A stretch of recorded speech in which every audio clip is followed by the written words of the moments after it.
Hello everyone and welcome to a new video on the Focused on Wildlife channel. My name is Felix and I'm a photographer for the company, and I just came back from a wonderful trip in Botswana with my friend and colleague Victor and a very good group.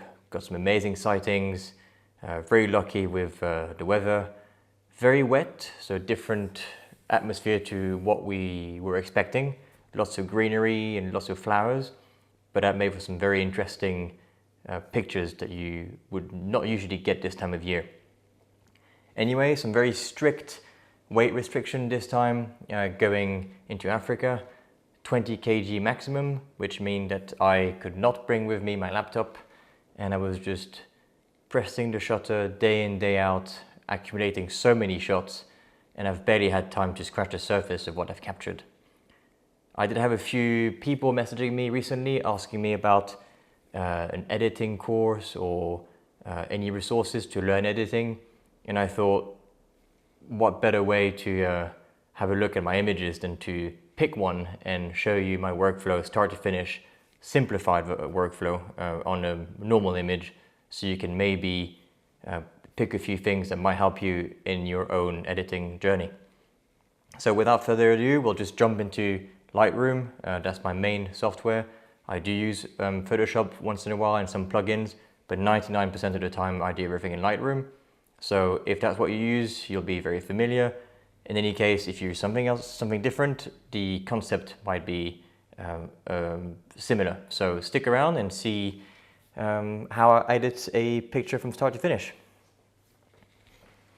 Okay, so you can see here it's already got a 5-star rating. So what I did is, on the journey back from Johannesburg to London, I spent the 13 hours looking through the images in my viewfinder and giving it a manual rating, so I knew which images to process first.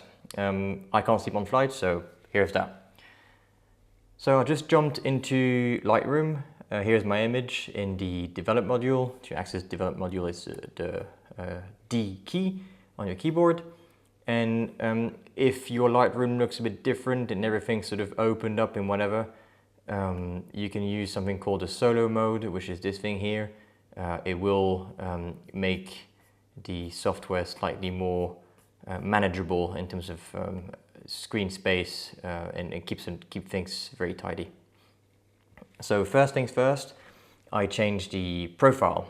The profile here is how the raw developer translates the data captured in your file into an image.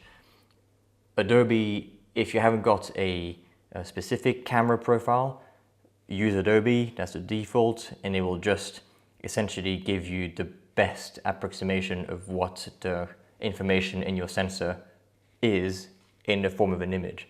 But if you've got camera matching profiles, and chances are that if your camera is less than 15 years old, you will have camera profiles, pick that, because that's the actual color as seen by your camera and you during the shooting conditions. So I like camera standard, and you see it made a big difference. It's not too saturated, but it's not too flat, and it's true to life colors. Very busy scene here with this jacana bird floating in the reeds.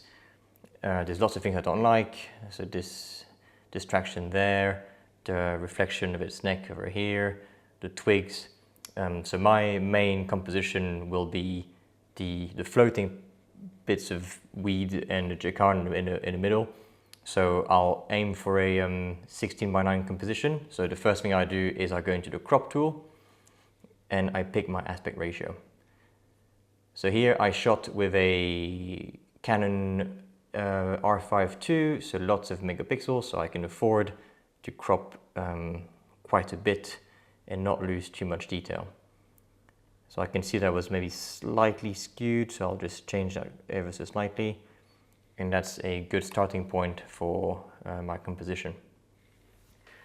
Now I try to, well, get the exposure right in camera when I shoot, but for instance here we've got a pretty dark scene, but with a bird with a very, very bright white patch, and this can screw you if you don't pay attention.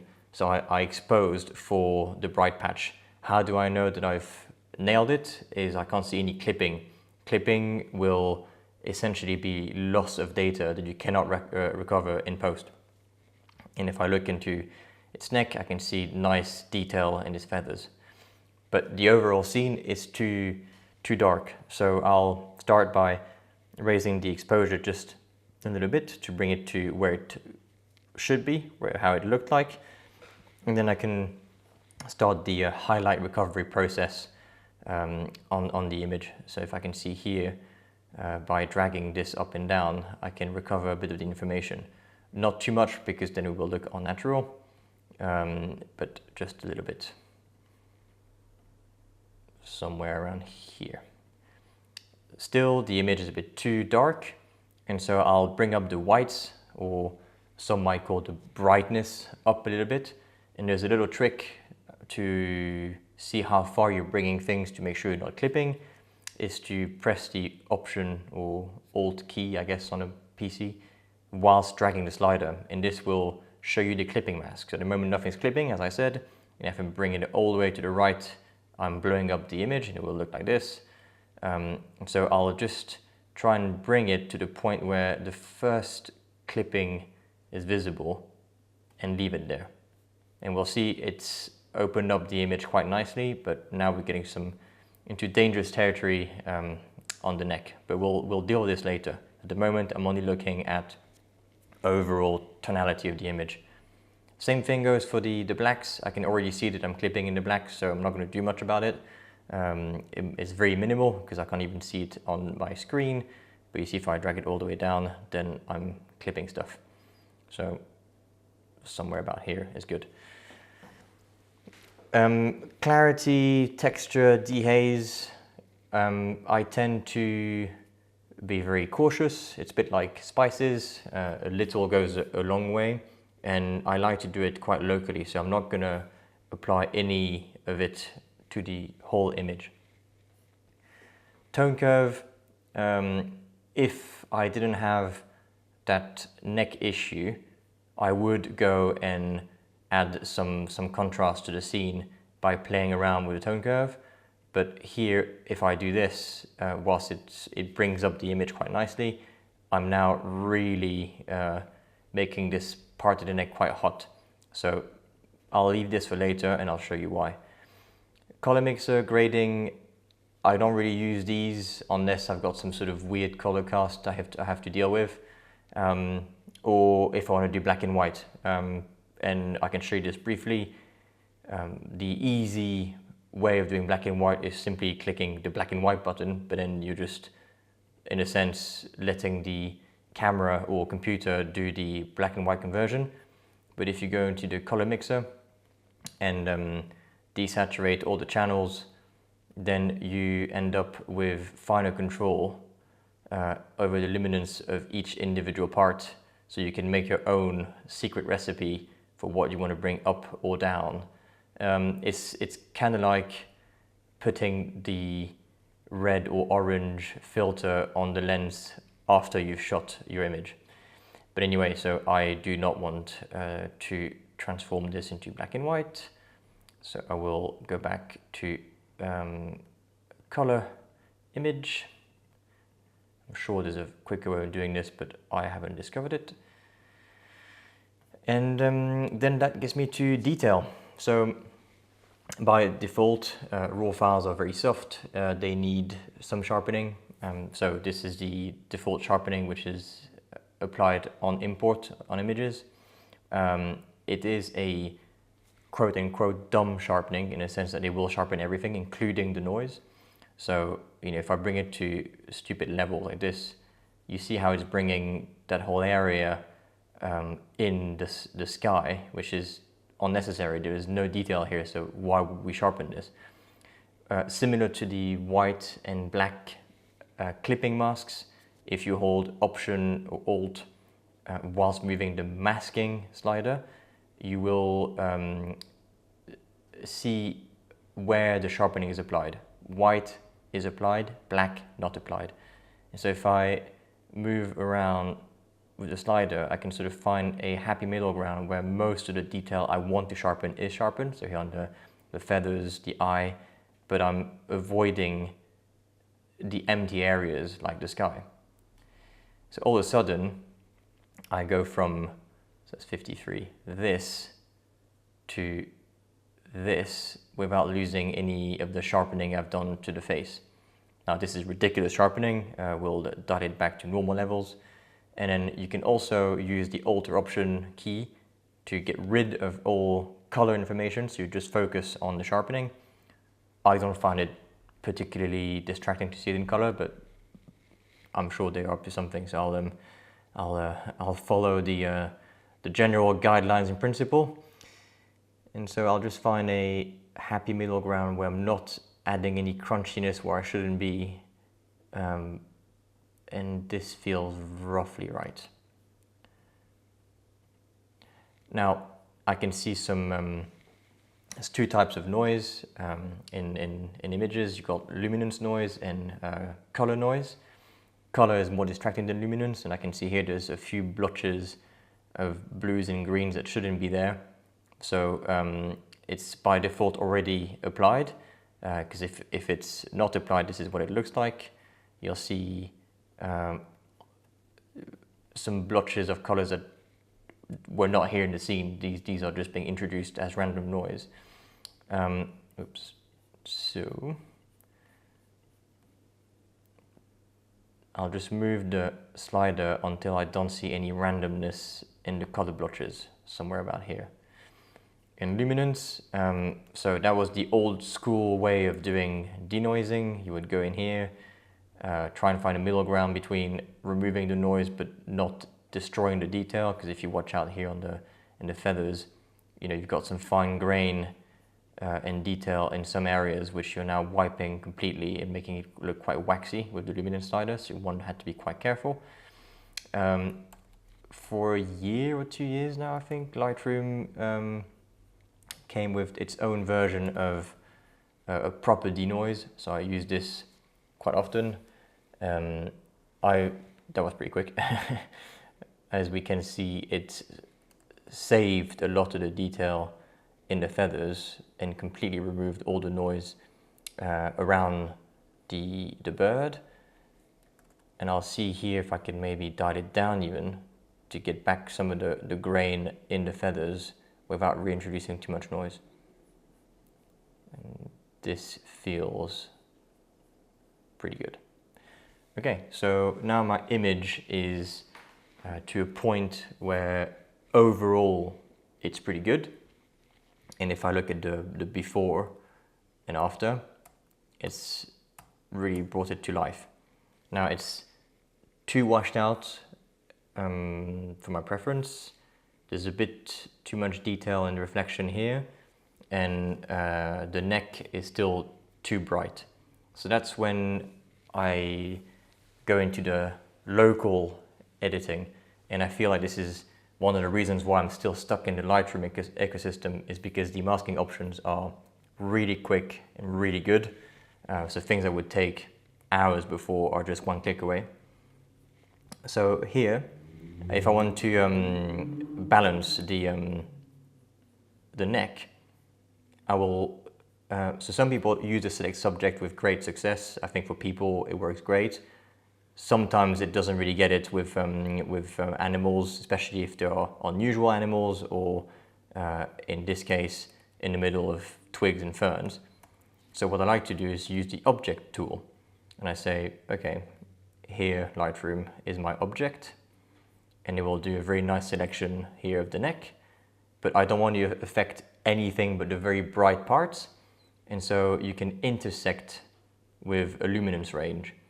So this is just going to take whatever selection you had and further refine it depending on how bright the area you want to affect is. So in this case, I'm really interested only in the neck.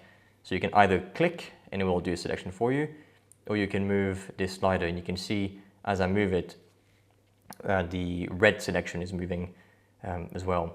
So it really is just the top areas that I'm interested in. And for it not to look completely bizarre, I tend to feather quite a lot, which means that the lower section of the slider will just bleed the edges of the mask into the neighboring tonalities. That looks pretty good, and so now I can go in and just affect the very hot highlights on the bird. Okay, so this is now a much more balanced image, but I still want to bring a bit more contrast into the scene. People like the contrast slider, but this again, it's, you know, you don't really control what the computer is doing.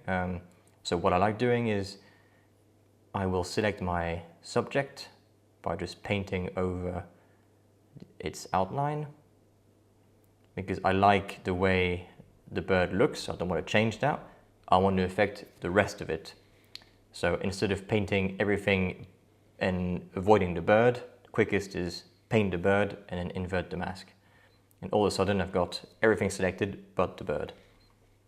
And now it gets interesting, because we've, since I think mid last year, we've had access to tone curves within masks. So I basically never have to go to Photoshop anymore unless I have to do HDR or focus stacking or panoramas, because now I can do most of the tonal work within Lightroom. So I've got my Jacana unselected, and I can now drag the darker areas of the frame down and bring a bit more punch to the highlights and bring it to almost the same level as the neck. And that tends to also give a bit of a punch to the saturation, because if you deepen the blacks, then you make the colors a bit more rich. In this case, I quite like it. The blues pop a little bit more, which I like. If that's a problem, you've got the refine saturation slider at the bottom, which, as you can see, if you drag it up and down, then the luminance effect of the curve remains, but the saturation is lessened. So now I've got my bird untouched and the rest of it like I wanted. I will then, if you remember, I said I do not do image-wide clarity. I do it on a local basis. So I'll grab a brush, very broadly cover the areas that I want affected, and then just sprinkle a little bit of clarity in there. Not much, just a little bit. And finally, I think the bird and twigs around it are slightly too dark, so I might lift the shadows up a little bit. Again, broad brush, not too worried about being precise, because this is just like a pretty big adjustment, and it's going to be ever so slightly lifting the shadows, so I'm not too worried about halo or edges or whatever. Okay, so from this to that very quickly. So at this point I would call it finished and export it and share it on social media. Now there's another step that I use a lot now, which is using a plugin from a French company, DXO Labs, and it's essentially a better way of denoising and sharpening images.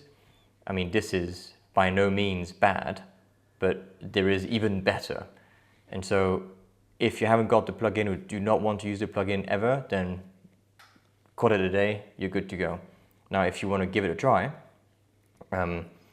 you essentially, prior to editing your images, you'll run the raw file through their engine, and it looks like this.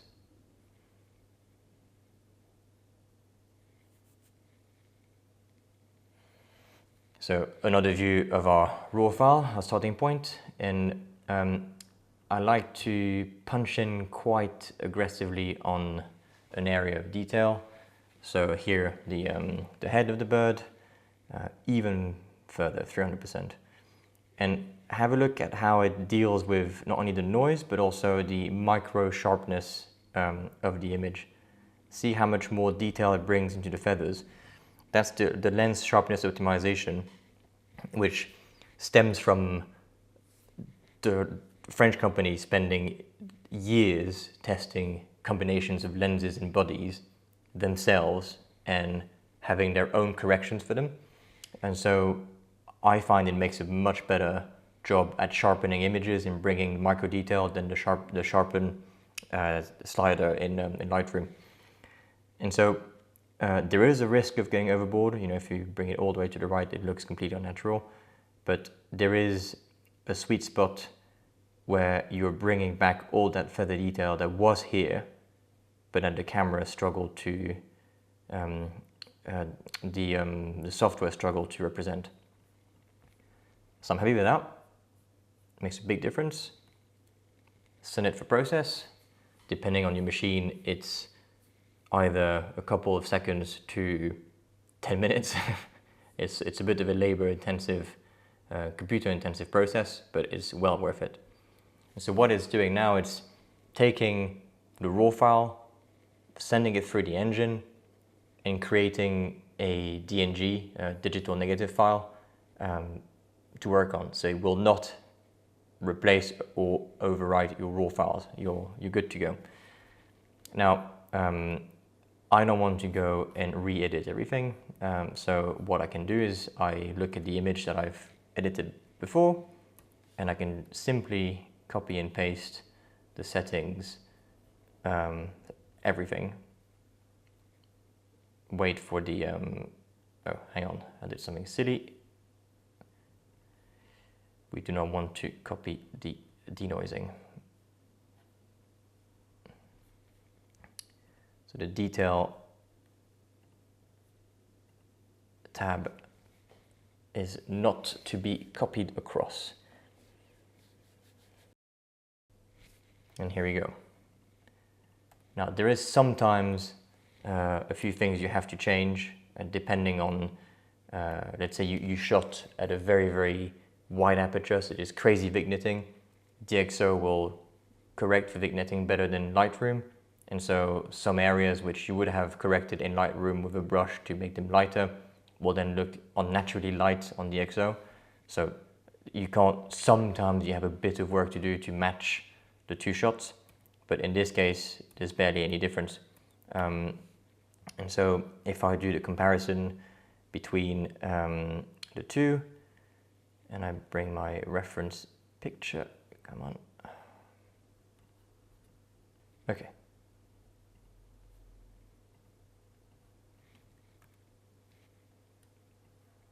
Let's do this and this. Pretty big difference. But again, you know, this is pixel peeping and it's a personal preference. You don't have to use this, and you can get by most of the time just using Lightroom. Well, I hope you find this useful. It's obviously not the only way of bringing an image from a raw file to a final photograph that you can share in print. This is the way I do things. Obviously, every image is different, and there's so much more you can do if you dive a little bit deeper with the software that we have available today. But this is just an introduction to how I edit my images. So hopefully there's a few things for you to take home. Obviously, if you have any questions, please let me know. I'm happy to answer in the comments. And if you got any suggestion for future videos as well, please share your thoughts with us below. And in the meantime, happy editing.